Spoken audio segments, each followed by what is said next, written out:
Good evening all of you. आज का topic है पृथ्वीराज चौहान तृतीय। इनका शासनकाल 1177 से 92 तक। पर ये जो क्लासें अपलोड की जा रही हैं, इसका जो टाइम पीरियड होता है 5 मिनट से लगाकर 25 या 30 मिनट तक होती है। ये यहाँ पे जो फैक्ट आधारित क्लास है, उसका मकसद होता है रिवीजन में आपकी हेल्प करना। जो आपने कंटेंट पढ़ा है कहीं से भी, उस पर जो फैक्ट हैं, आपने कॉन्सेप्ट समझ लिया बुक से, और जो फैक्ट्स बचते हैं वो इम्पोर्टेंट्स भी हैं और उनको याद रखना भी आवश्यक है एलिमिनेट करने के लिए। तो ये क्लास है रिवीजन के लिए वेरी इंपॉर्टेंट है।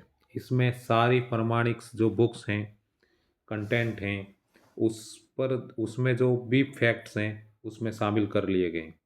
तो आप इसको ध्यान से देखिए।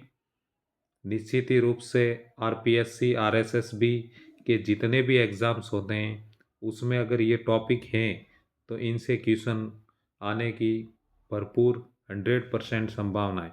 और अन्य मित्रों को भी शेयर कीजिए। लाइक शेयर और कमेंट में पूरा ध्यान दीजिए, और ये क्लास हैं इसको भी ध्यान से देखिए। और हम क्लास शुरू करते हैं। तो पृथ्वीराज चौहान जो तरते हैं, इनके पिता का नाम सोमेश्वर था और इनकी माता थी कर्पूरी देवी। दिल्ली के अनंगपाल तोमर थे इनकी ये कर्पूरी देवी पुत्री थी। तो पृथ्वीराज चौहान के नाना का नाम था अनंगपाल। जन्म इनका 1167 ईस्वी में हुआ, अनहिल पाटन जो गुजरात में है। इनके पृथ्वीराज चौहान तरते के जो सेनापति थे उनका नाम भुवनमल था, और इनके जो मंत्री थे कैमास। इनका उपनाम है राय पिथोरा और दल पंगुल। दल पंगुल का अर्थ होता है विश्व विजेता। 11 वर्ष की उम्र में ये शासक बने। इनकी माता थी, इन्होंने संरक्षिका का कार्य किया। 1178 ईस्वी में ससेरे भाई नागार्जुन का इन्होंने दमन किया। 1182 ईस्वी में भंडानकों का दमन किया। 1182 ईस्वी में तुमुल का युद्ध लड़ा गया पृथ्वीराज और परमादि देव चंदेल के बीच में, जिसमें पृथ्वीराज विजित हुए। परमादि देव जो चंदेल था, इनके तो सेनापति थे आला और उदल। गुजरात से भी युद्ध हुआ। गुजरात का उस समय शासक था भीमद्वितीय, जो चालुक्य वंश से संबंधित था।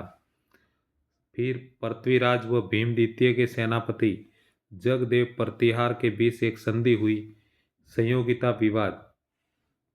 ये वेरी इंपॉर्टेंट हैं संयोगिता विवाद। संयोगिता जो जयसंत हैं उनकी पुत्री थी। अनंगपाल तोमर हैं उस समय दिल्ली के शासक थे, और दोईता था पृथ्वीराज, और जयचंद भी उनका दोईता ही था। तो ये पृथ्वीराज और जयचंद मौसेरे भाई थे। इनकी वो पुत्री थी संयोगिता। इनमें प्रेम प्रसंग चल पड़ा और पृथ्वीराज द्वारा संयोगिता से जयचंद की इच्छा के विरुद्ध विवाह कर लिया। इसका विवरण पृथ्वीराज रासों में मिलता है। तराइन का फर्स्ट युद्ध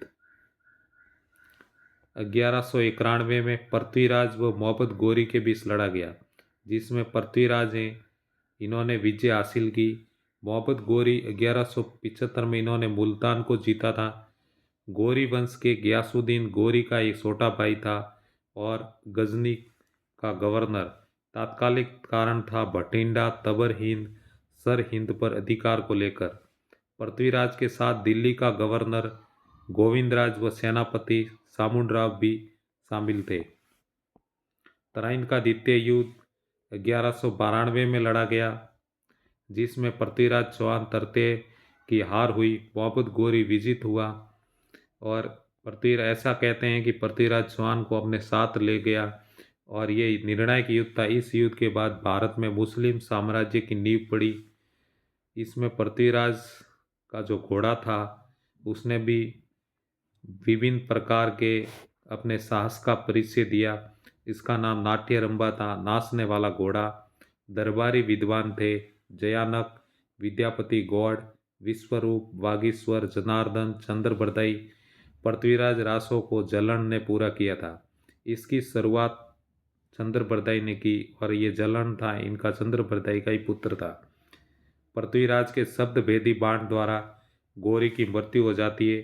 हसन निजामी ने ताजुल मासिर लिखा, मिनाज और सिराज ने तबकाते नासिरी। पृथ्वीराज का भाई हरिराज पृथ्वीराज के पुत्र गोविंदराज को भगा देता है और गोविंदराज कुतुबुद्दीन ऐबक की अनुमति से 1194 में रणथंबोर में चौहान वंश की नींव स्थापित करता है।